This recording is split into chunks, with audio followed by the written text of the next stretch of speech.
Bom dia a todos. Só um pequeno aviso, o nosso pastor precisa de umas férias às vezes também. Então, no próximo domingo, o nosso pastor não estará aqui e quem vai dirigir o culto domingo que vem ainda não está bem definido, mas culto vai ter, não precisam se preocupar, tá? Nós desejamos um culto muito abençoado a todos. Deus te abençoe.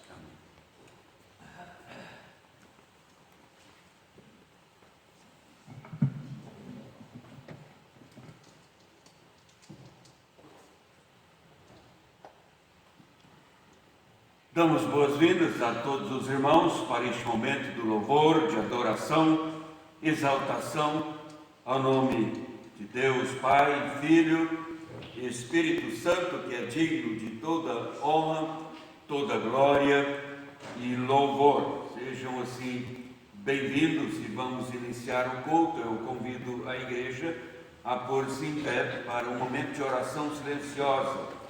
Devemos orar em louvor a Deus, um momento de oração.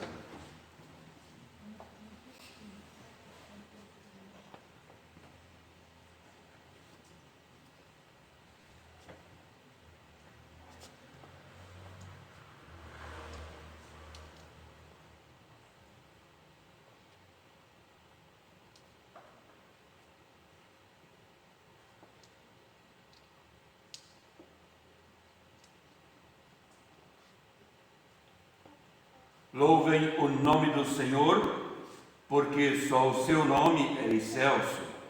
A sua majestade é acima da terra e do céu. Irmãos, a graça seja com todos que amam sinceramente o nosso Senhor e Salvador Jesus Cristo.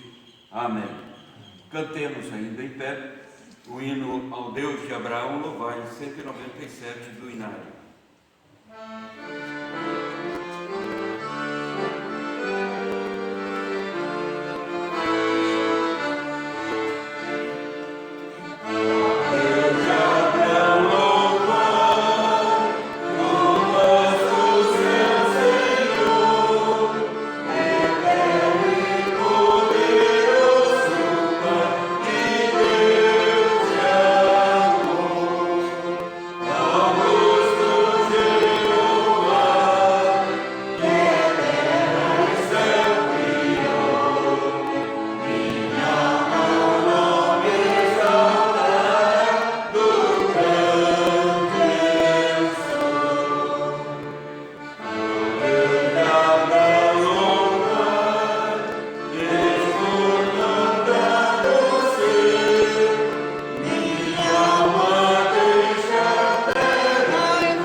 A igreja pode sentar-se.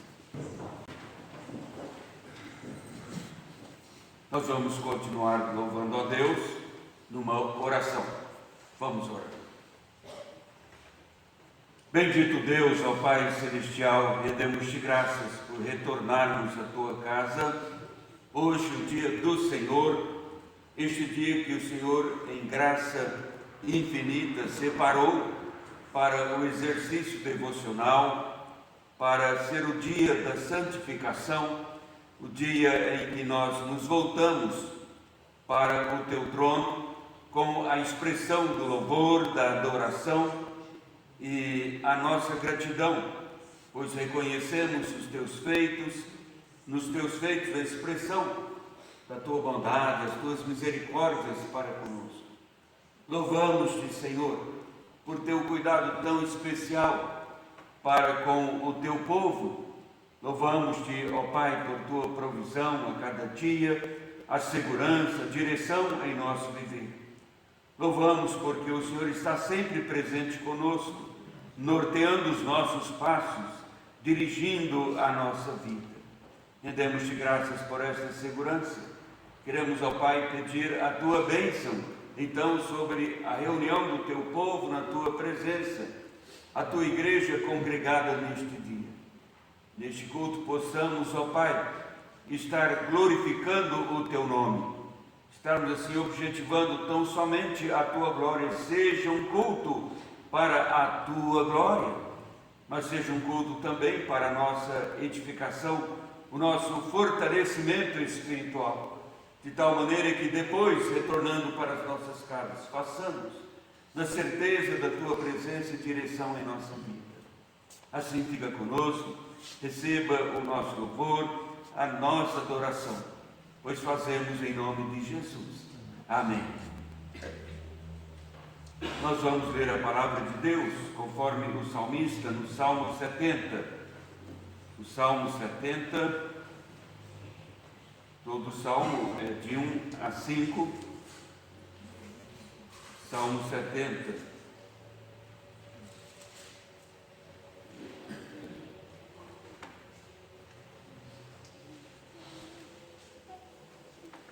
Praza-te, ó Deus, em livrar-me, dá-te pressa, ó Senhor, em socorrer-me. Sejam envergonhados e cobertos de vexame os que me demandam a vida, tornem atrás e cobram-se de ignomínia os que se comprazem no meu mal. Retrocedam por causa da sua ignomínia os que dizem, bem feito, bem feito. Folguem e em ti se rejubilem todos os que te buscam, e os que amam a tua salvação digam sempre, Deus seja magnificado. Eu sou pobre e necessitado. Ó Deus, apressa-te em valer-me, pois tu és o meu amparo e o meu libertador. Senhor, não te detenhas. Vamos cantar ainda do Inário 343, o número do hino, ó Senhor, que a tudo excede.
vem, remove, diz o autor sacro, o meu desejo que nos tenta o coração.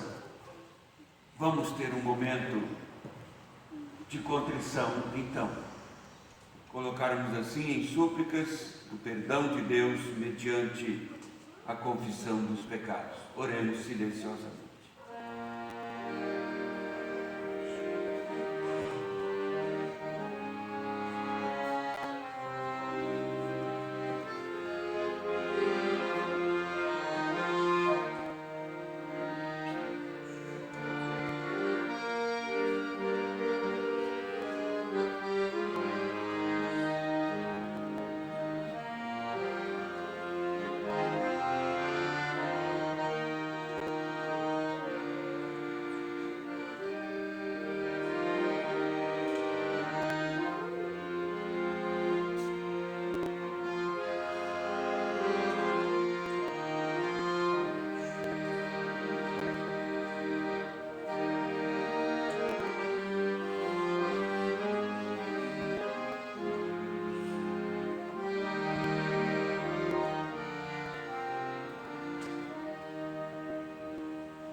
Nosso Deus, ó Pai amado, rendemos-te graças pelo teu perdão, o perdão que o Senhor providenciou e nos contemplou com ricas promessas de vida, vida em ti, vida eterna. Por meio de Cristo, aqui confessamos então os nossos pecados, fazemos assim como igreja na tua presença. E também agradecemos-te por teu perdão, a certeza de que o Senhor nos perdoou os pecados. O Senhor nos chamou, o Senhor quer dar vida a cada dia em ti. Pedimos, ajuda-nos a viver a vida que vem do Senhor mesmo como peregrinos forasteiros neste mundo, vivendo a perspectiva celestial.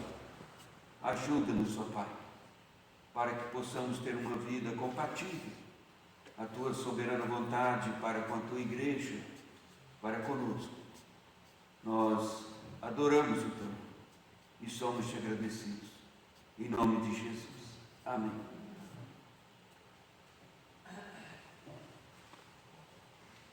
Nós vamos ler a palavra de Deus no texto onde vamos extrair lições para a nossa vida espiritual, conforme o apóstolo Paulo escreveu aos Romanos. Romanos 8, 9 a 17. Romanos 8, 9 a 17.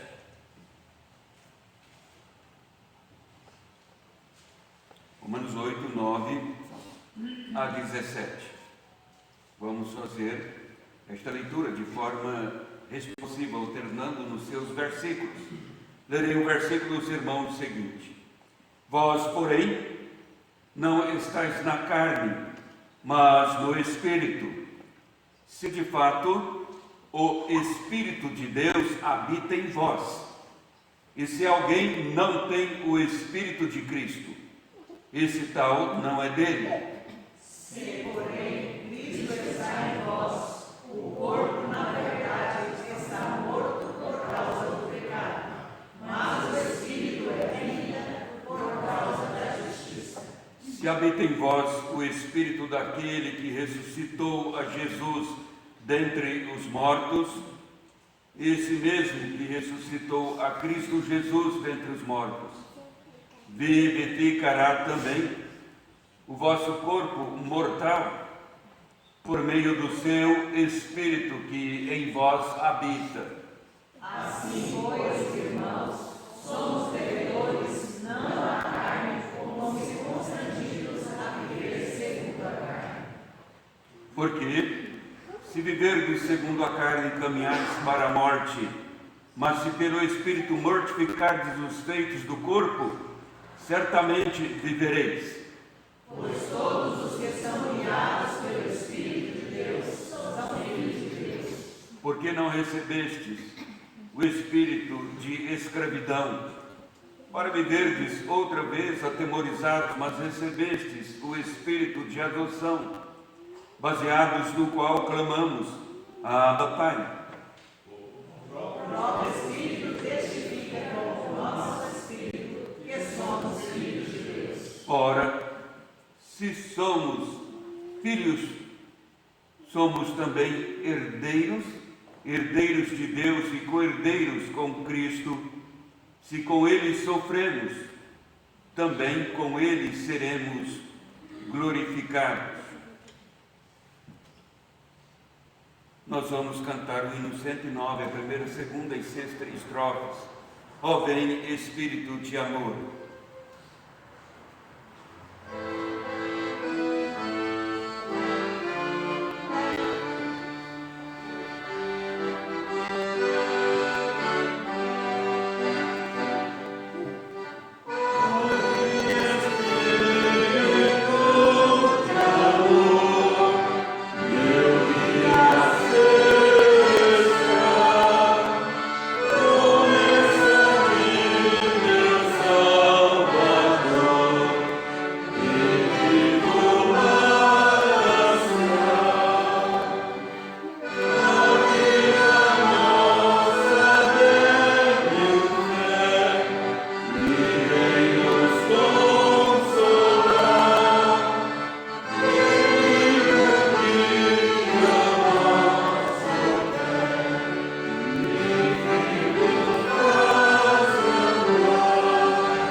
As crianças podem vir aqui à frente, a professora Zuleide tem a palavra.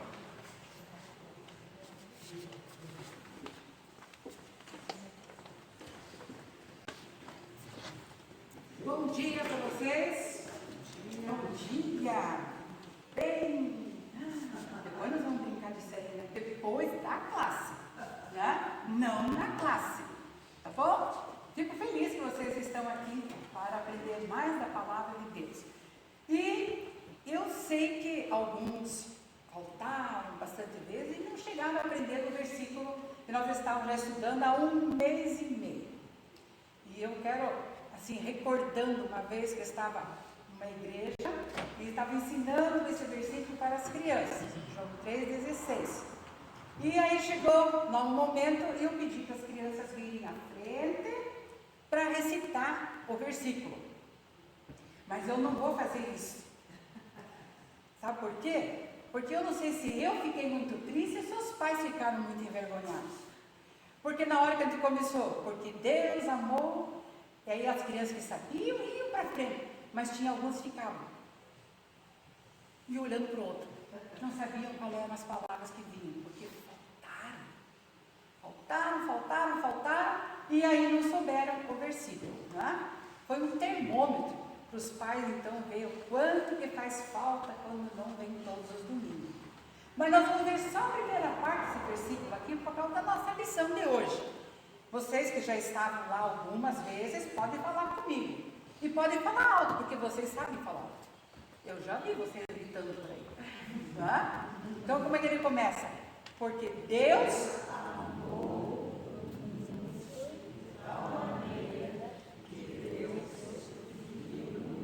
Até aí. O que ele deu? Filho. Seu filho unigênito. Agora eu quero recordar só uma coisinha com vocês ainda. Vamos ver. Quando a gente já aprende sempre a história de Maria, quando o anjo anunciou que ela teria um filho, e esse filho seria quem? Jesus, o Salvador. Né? E aí nós sabemos a história de José e Maria. Então, depois Maria teve Jesus. Quem é o pai de Jesus? Maria era casada com José. Quem que era o pai? José. Porque Deus amou o mundo de tal maneira que deu o seu filho. Deus, pai. José, pai. Mas na nossa história vai complicar um pouco mais hoje. Porque na nossa história tem um homem que ele está desesperado e ele começa a gritar.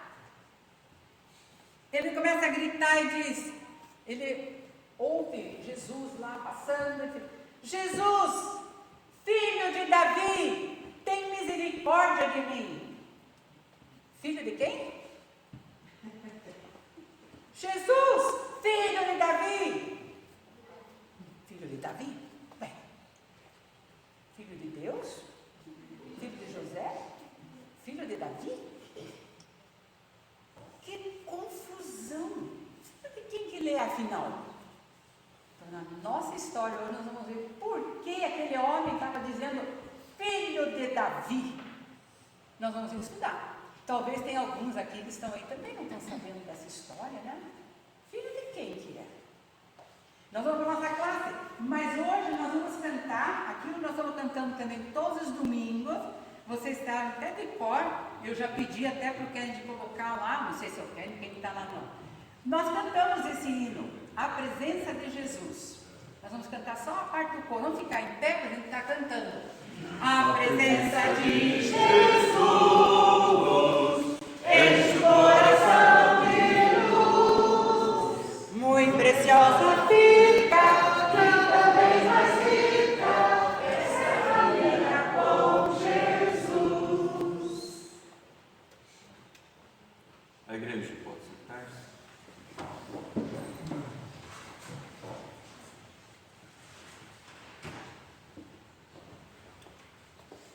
Agora, pois, já nenhuma condenação há para os que estão em Cristo Jesus. Oremos, irmãos. Bondoso Deus, ó Pai Celeste, agora que vamos estudar a Tua Palavra, pedimos a Tua iluminação. Dá-nos, ó Deus, o entendimento, abrindo as nossas mentes para compreender as verdades da Tua Palavra e que possamos transportá-las para o nosso coração. Então, abra os nossos corações no sentido de podermos recolher em nosso próprio ser e vida a Tua Palavra. Assim nós oramos, suplicando a Tua edificação espiritual nos fortalecendo. Em nome de Jesus. Amém.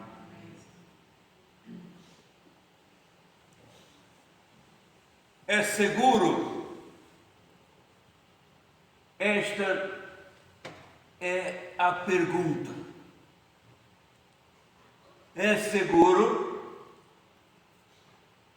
É uma pergunta que muitos fazem ao se depararem com situações em que estão expondo a própria vida.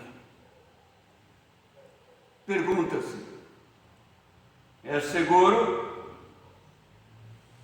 Esta semana marcou a morte de algumas pessoas,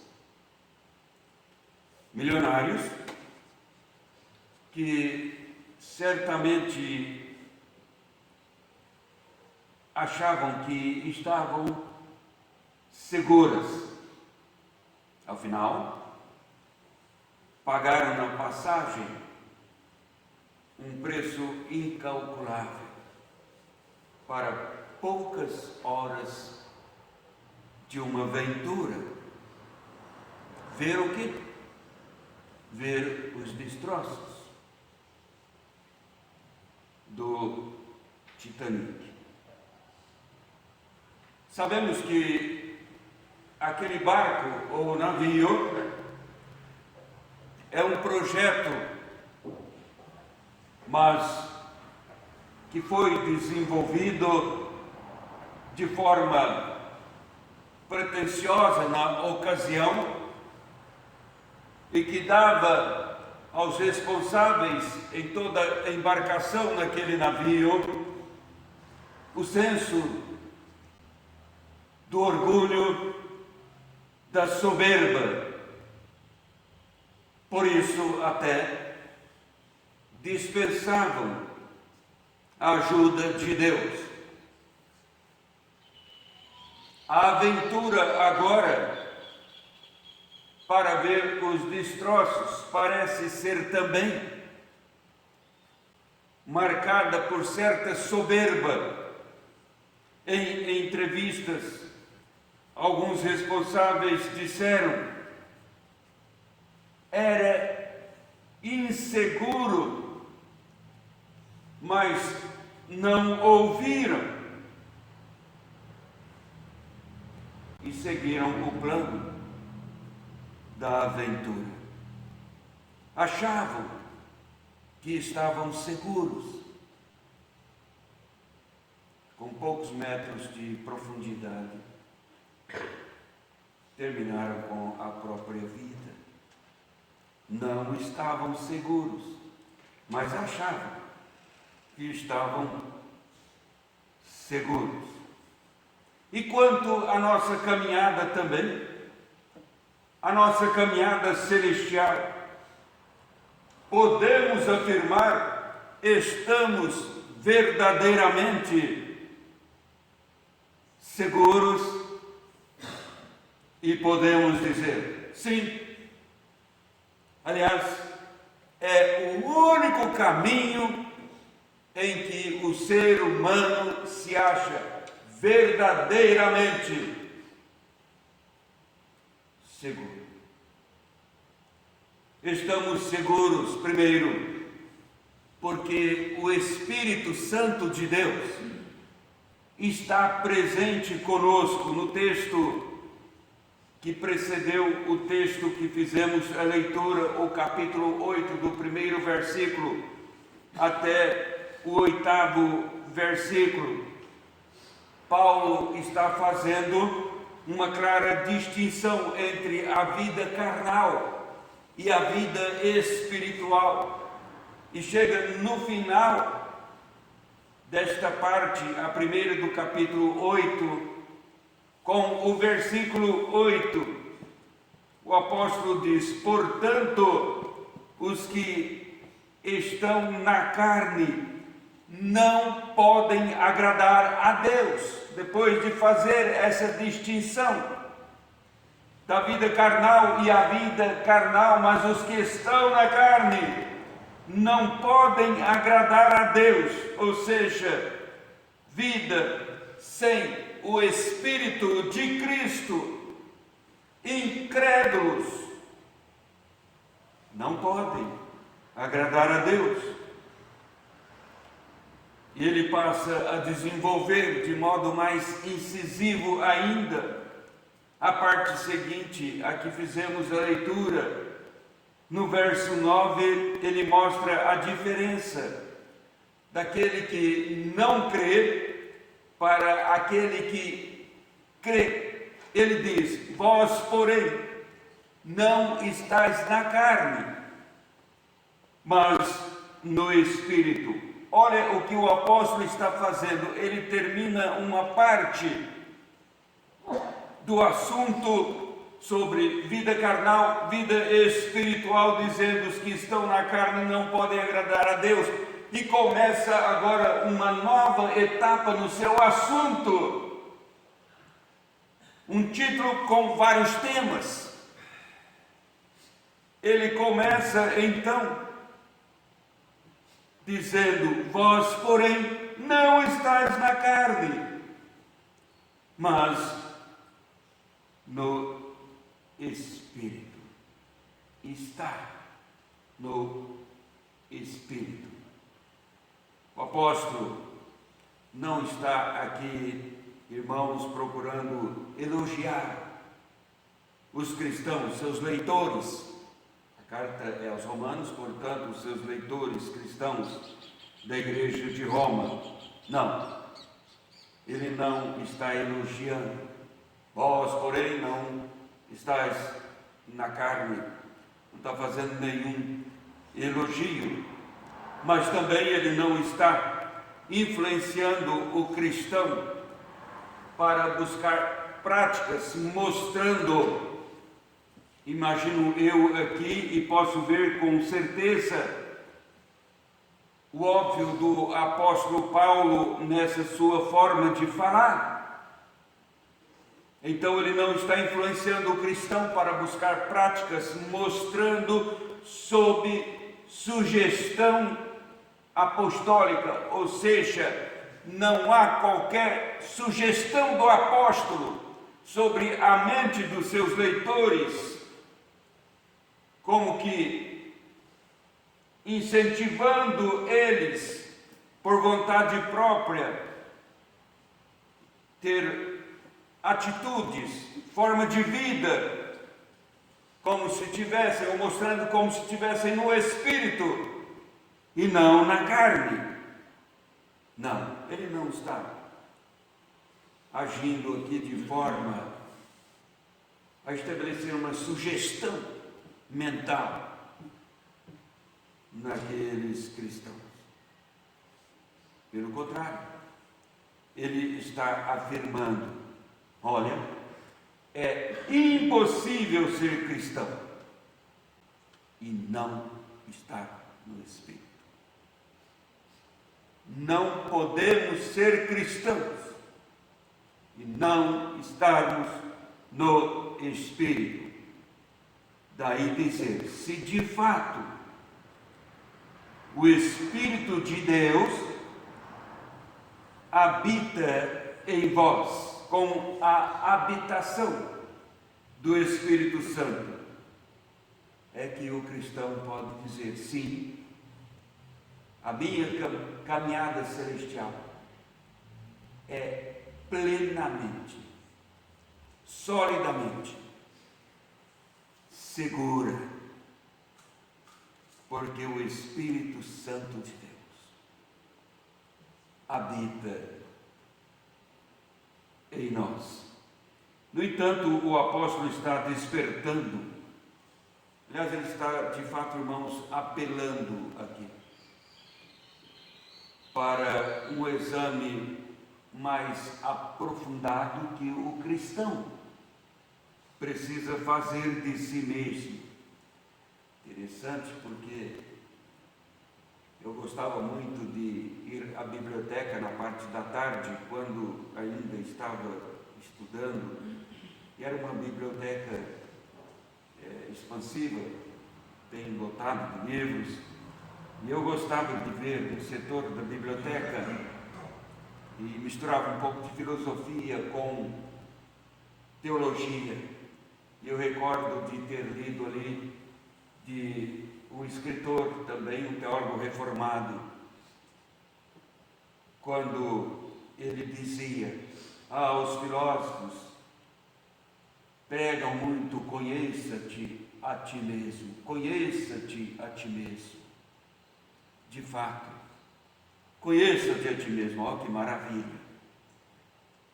Mas o teólogo fazia a seguinte afirmação: só que saibam de uma coisa, ninguém pode conhecer a si mesmo de fato, sem que primeiro conheça a Deus.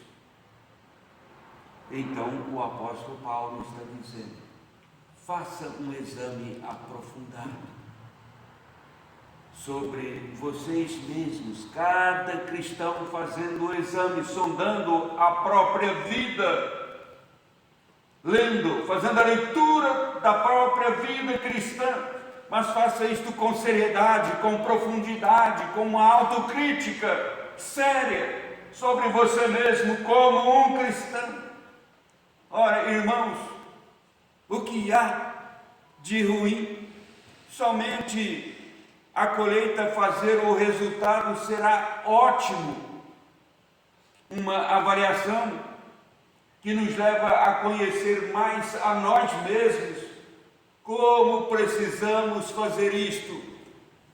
Veio a vida moderna e a pós-modernidade, então, enterrou tais possibilidades, tirando do ser humano esta oportunidade de maior reflexão sobre a sua própria vida. Quase não temos tempo de pensar, e quase não temos tempo de pensar sobre nós mesmos, e principalmente pensar sobre a nossa vida, no que consiste de fato a vida, o que pauta a nossa vida neste mundo. É mais fácil vivermos nas regras já conhecidas, mesmo que são milhões, mas eu conheço 10, está bom.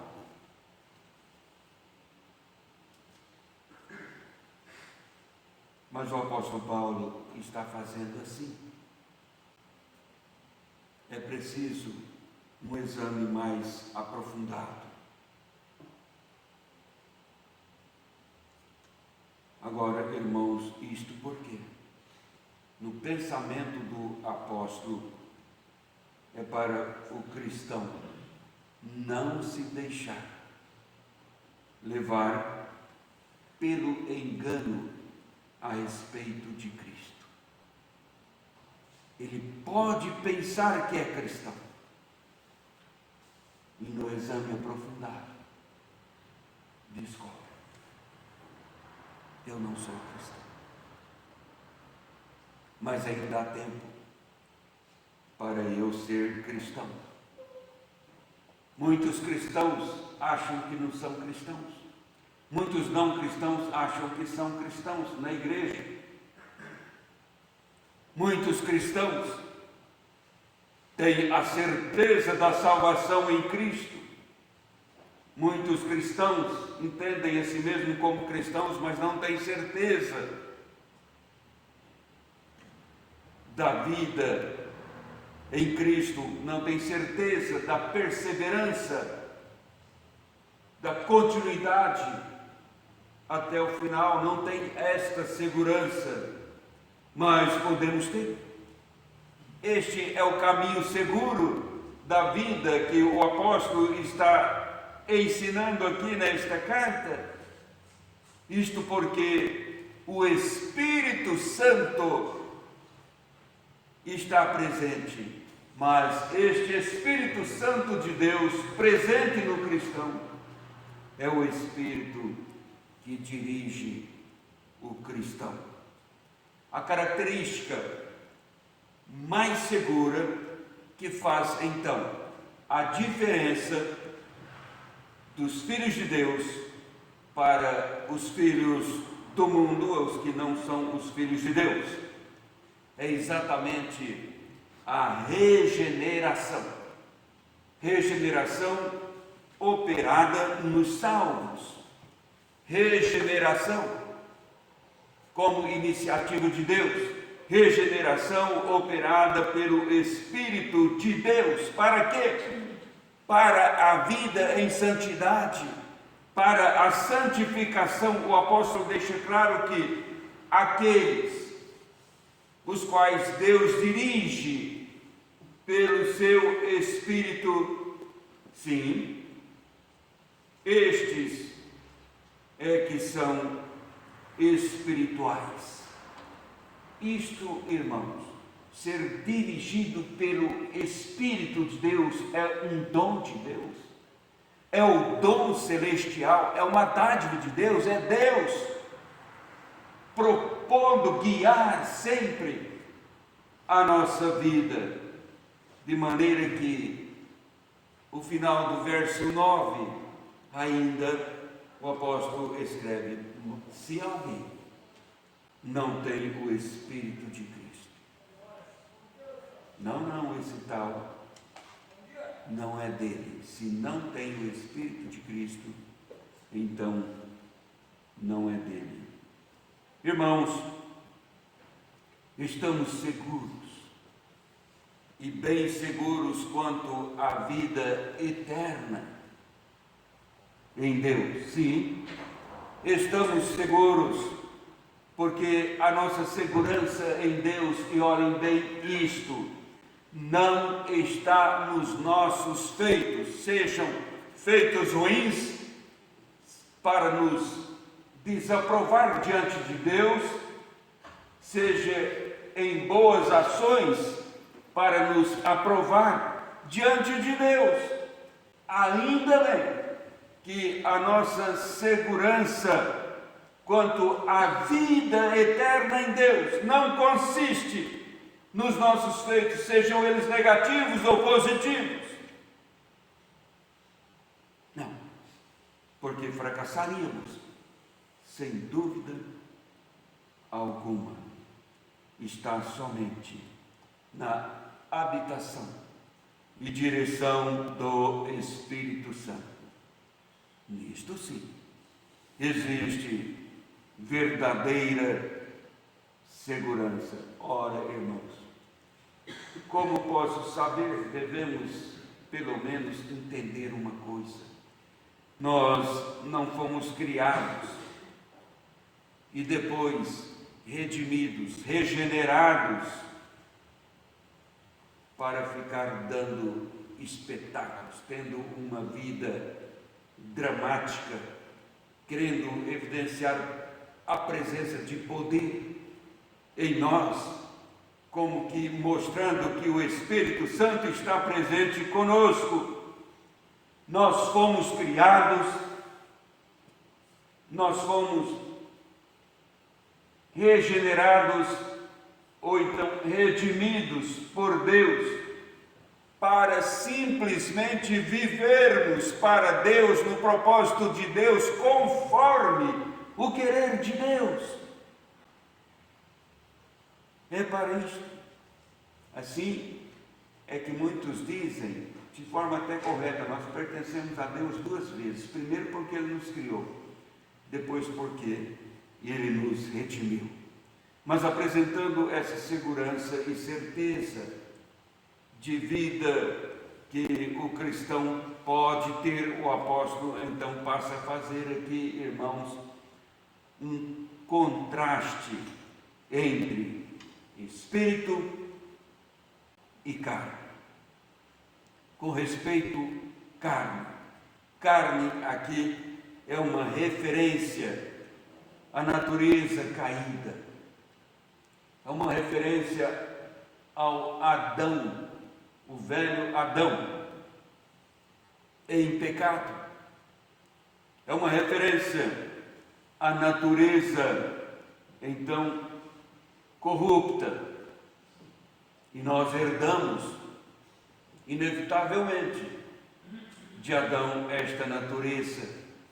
E ele diz aqui, carne. Já o Espírito é o novo homem, aquele que nasceu pelo Espírito Santo.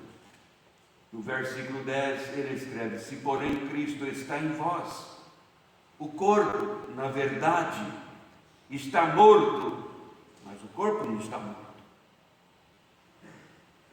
Mas ele diz: o corpo está morto por causa do pecado. Então aqui ele está laborando na esfera espiritual e chama de corpo o pecado que insiste na vida do cristão, mas está morto. Ele diz: este corpo, por causa do pecado, mas o Espírito é vida. Ele diz. Por quê? Por causa da justiça. Agora, então, irmãos, o corpo está morto, ou seja, o domínio do pecado, o domínio, a condenação do pecado, a sua capacidade, o seu poder de escravidão, morreu. Agora, o Espírito, ele diz, é vida, e esse Espírito é é o Espírito, aqui não é o Espírito Santo, é o Espírito do ser humano. Algumas versões colocam o Espírito Santo, como nós estava vendo a nova versão internacional que usamos muito, infelizmente, o corpo de tradutores daquela versão, tanto para o inglês quanto para o português. Enfim, a tradução dela, eles acharam por bem colocar como o Espírito Santo, mas não é. Porque, como os exegetas teólogos dizem, quando aparece Espírito Santo, com o adjetivo, esse qualificativo, santo, nós já sabemos que trata da terceira pessoa da Trindade, está falando de Deus, o Espírito Santo. É Deus, não tem nenhuma dúvida. Mas quando aparece somente o Espírito, os tradutores às vezes gostam de colocar em letrinha maiúscula quando se trata do Espírito Santo e em letrinha minúscula quando se trata do Espírito do ser humano.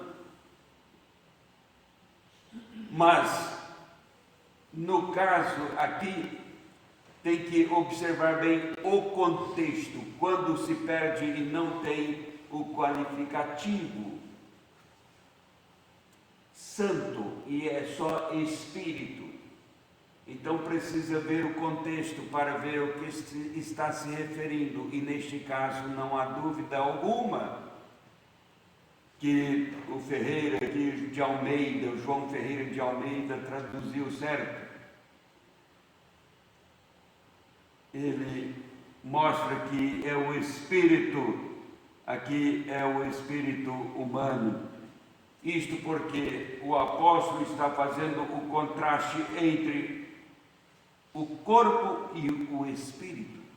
Portanto, é o Espírito humano e o corpo. Qual é então o resultado de Cristo estar em nós?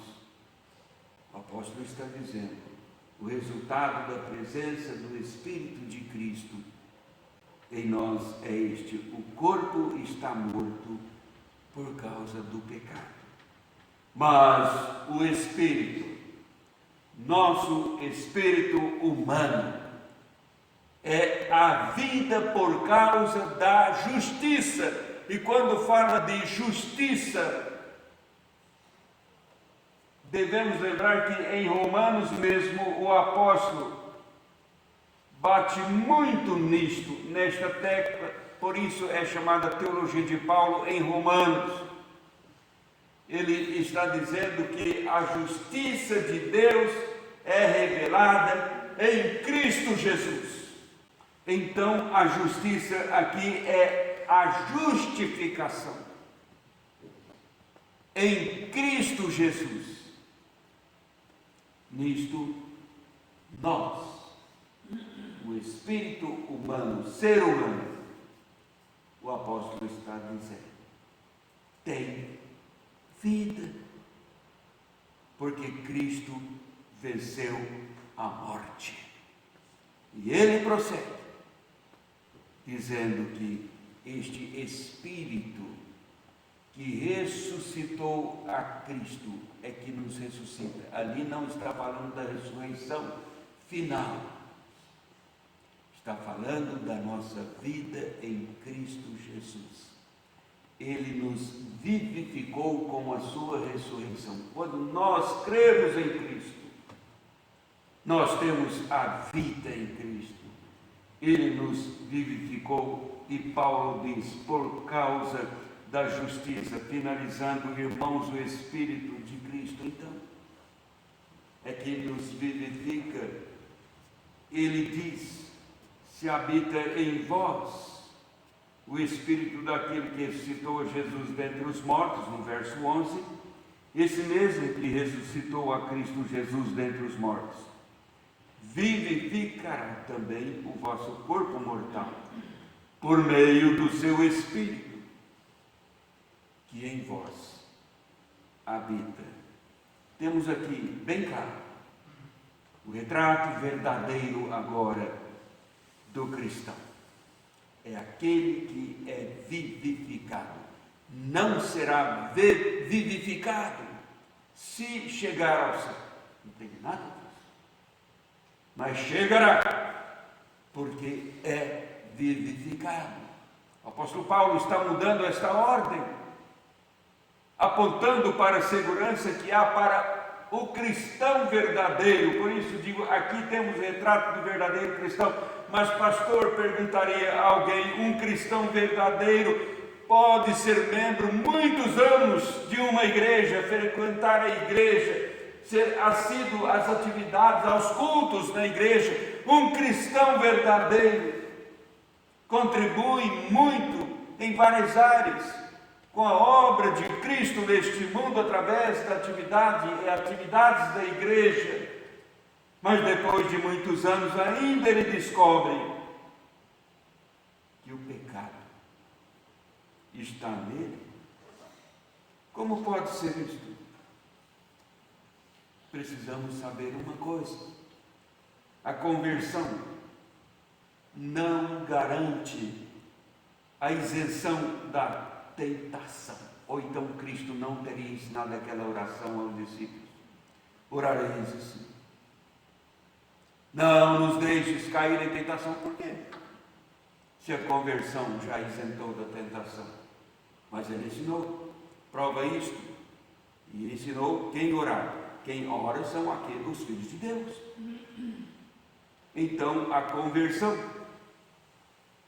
não isenta o cristão da tentação e não isenta o cristão da queda, da tentação.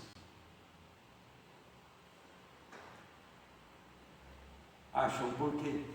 Nós temos a história da negação tríplice ali do apóstolo Pedro. Ele negou a Jesus. Mas antes Pedro tinha dito para Jesus: tu és o Cristo, o Filho do Deus vivo, bem-aventurado és tu. Não é? Não foi carne e sangue que te revelaram, mas o meu Pai que está nos céus, disse Jesus para Pedro. Pedro fez a confissão da fé. E depois disse que estava pronto para ir com Jesus, tanto para a prisão quanto para a morte. Chegou lá: eu não conheço este homem, não conheço este homem. Negou Jesus. Então veja que a conversão não isenta da tentação, nem mesmo da queda. Porque Pedro não perdeu a sua salvação, a sua segurança continuou.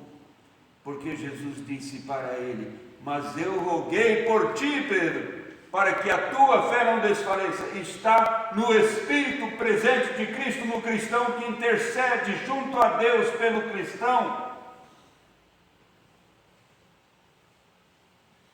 É o Espírito de Deus que dá a segurança. De maneira que Pedro não perdeu a salvação, ele quebrou a comunhão com Jesus até a sua restauração, mas não perdeu a salvação. Então, irmãos, o que Paulo quer concluir com este ensino? Ele está falando para a igreja: aprenda uma coisa, igreja, aprenda a ser guiada pelo Espírito Santo. É isso que Paulo está dizendo aqui.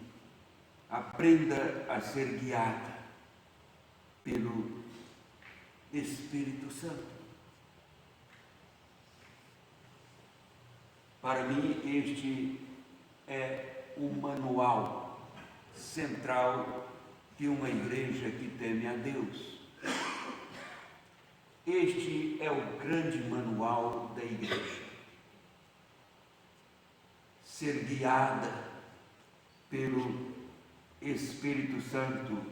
Isto é um fato incontestável desde o Pentecoste.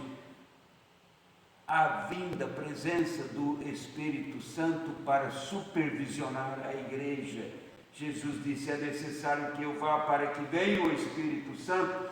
Forma-se o povo de Deus, dirigido pelo Espírito Santo. E Paulo está dizendo, é preciso aprender agora a andar sob supervisão do Espírito Santo. É isso que ele está dizendo. Então, nós podemos fazer porque não precisamos viver ou andar na carne, mas no Espírito. Porque não devemos nada à carne. Ele diz isto no verso 12: assim, pois, irmãos, somos devedores, não à carne, como se constrangidos a viver segundo a carne. Por quê? Lá vem o pecado querendo achar lugar no nosso pensamento. Não precisamos deixar o passarinho fazer ninho na cabeça, mesmo não podendo impedi-lo de voar sobre a cabeça, não é um ditado. Não podemos impedir o passarinho de voar sobre a nossa cabeça, mas podemos impedi-lo de fazer ninho nela. E então, nós não somos devedores à carne como se constrangidos, dizer, viver segundo a carne, sermos escravizados novamente pelo pecado.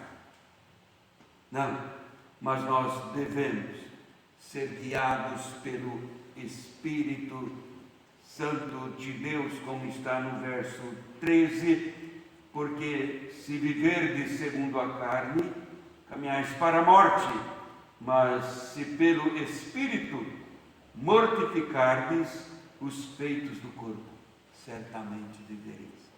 A graça aqui é abundante demais.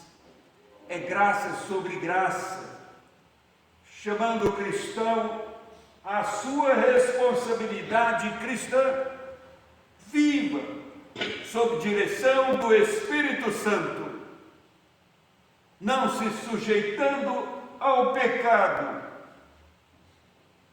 mas combatendo a sua opção, a sua vontade de escravizar. Sim, irmãos, mas nós não podemos, e é o nosso olhar, vencer todos os pecados com perfeição. Como ainda ter segurança de que temos a vida eterna com Deus que é santo, ainda tendo pecados na vida? Graças a Deus pelo versículo 14, pois todos os que são guiados pelo Espírito de Deus são filhos de Deus. Ser guiados pelo Espírito de Deus é que prova para nós que temos segurança. Por quê? Porque somos filhos de Deus. E os filhos de Deus são vencedores em Cristo Jesus, porque o verso 17 conclui: ora, se somos filhos, somos também herdeiros, herdeiros de Deus e co-herdeiros com Cristo, se com Ele sofremos, também com Ele seremos glorificados. É certeza sobre certeza. Que Deus nos abençoe. Vamos, irmãos, cantar o hino 111, vem, Santo Espírito de amor.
Nós vamos orar numa oração de agradecimento, uma oração de intercessão. Oremos. Bendito Deus, ó Pai Celestial, agradecemos-te, Senhor, pela vida que nos concedes. Vivemos neste mundo uma vida terrena, material, e o Senhor se revela a nós com toda a provisão, trazendo benefícios, sustento para o nosso viver, enquanto aqui peregrinos. Somos-te agradecidos porque o Senhor nos guarda, nos protege, nos dirige, nos sustenta. Rendemos-te graças, ó Pai, pela perspectiva maior da vida, a vida em Ti, a vida eterna, a vida que não é passageira. Nós queremos dar-te graças, ó Pai, por esta vida, e agradecer-te, Senhor, de modo bem especial na manhã deste dia, esta certeza que nos concede por Tua palavra, que é poderosa, a certeza de que temos e teremos esta vida em Ti. Somos-te agradecidos porque assim nós podemos viver em paz, sempre olhando para o autor e consumador da nossa fé, mantendo viva a nossa esperança em Ti depositada. Pedimos então, guia os nossos passos, guia o nosso viver neste mundo, suprindo-nos, ó Pai, mas também levantando sempre o nosso olhar para os céus, para o Teu trono, trono de graça, de favor, e que possamos assim ter uma vida a honrar o Teu nome. Pedimos, ó Deus, estejas abençoando a Tua igreja aqui presente, abençoando a Tua igreja espalhada na face da terra, reunida na manhã deste dia, cultuando o Teu nome. Abençoe, ó Pai, as famílias do Teu povo, concedendo a cada um dos Teus filhos a visão da Tua palavra, que quer sempre solidificar em nós a certeza desta vida que há em Ti, para que possamos laborar, para que possamos trabalhar em paz, em segurança, mesmo que nas condições adversas ainda venhamos a ficar por vezes frustrados, decepcionados, que possamos, ó Pai, nos apoiarmos na Tua redenção, na vida que há em Ti para prosseguirmos. Assim estejas conosco, receba o nosso louvor. Abençoa, ó Deus, aqueles lares, famílias que estão lidando com enfermidades, pessoas que estão enfermas, recebendo tratamento. Vem com Tua intervenção curar, segundo a Tua vontade, e guia-nos no Teu amor, na Tua bondade. Pois oramos em nome de Cristo, nosso Senhor e Salvador, hoje e sempre. Amém. Nós vamos agora dar a oportunidade para o recolhimento das ofertas. É o momento de honrarmos a Deus com as ofertas. A oferta, irmãos, é uma oportunidade também para testemunho da fé. Ela está sempre no culto porque é também um ato de louvor, de adoração a Deus.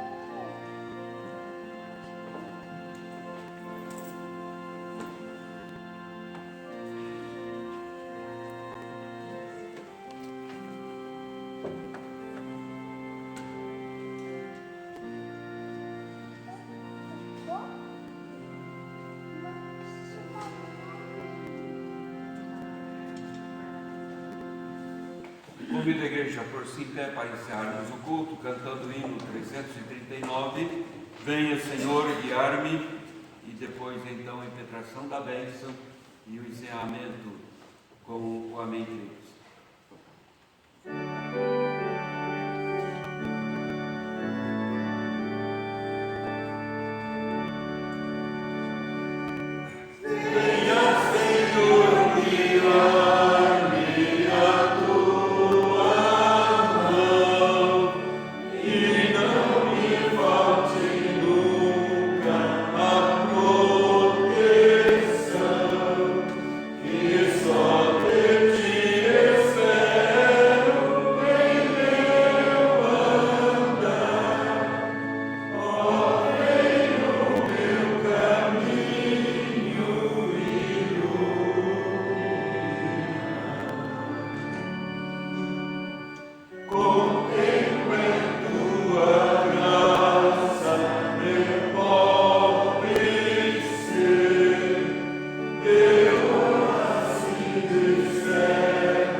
E agora, irmãos, que a graça do nosso Senhor e Salvador Jesus Cristo, o amor de Deus, o Pai, a comunhão, as consolações do Espírito Santo repousam sobre vós, sobre todo o povo de Deus, hoje e eternamente.